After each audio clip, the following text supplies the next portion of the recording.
రామోజీరావు గారి మృతి తీవ్రమైనటువంటి దిగ్భ్రాంతికి లోను చేసింది.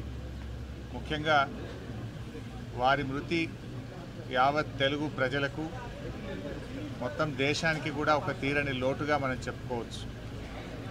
రామోజీరావు గారు తన జీవితంలో ఒక గొప్ప సామాజిక బాధ్యతను నిర్వర్తించారు.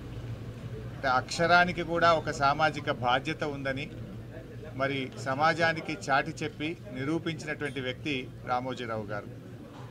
అంటే పేద ప్రజల గొంతుకగా తన పత్రికను నిలుపుతూ మరి ఎంతోమంది పేదల పక్షాన నిలబడ్డటువంటి మహనీయుడు.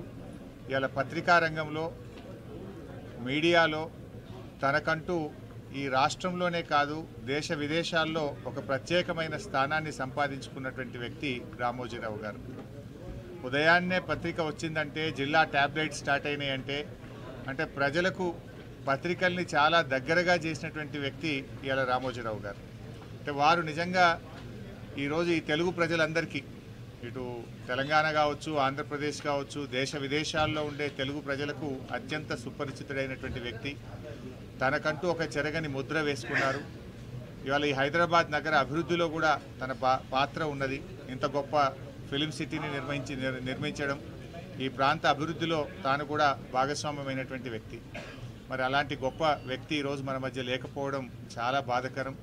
వారి కుటుంబ సభ్యులకు, వారి సన్నిహితులకు, వారందరికీ కూడా మా ప్రగాఢమైనటువంటి సానుభూతిని తెలియజేస్తూ మరి తప్పకుండా వారి పేరు, వారు చేసినటువంటి మంచి కార్యక్రమాలు ఇంకా కొనసాగాలని, ప్రజలకు అందాలని కూడా కోరుకుంటున్నాం.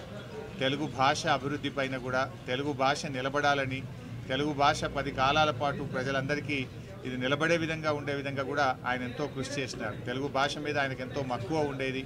ఈ భాష పరిరక్షణ కోసం కూడా ఆయన చేసినటువంటి కృషిని కూడా ఈ సందర్భంగా గుర్తు చేసుకుంటున్నాం.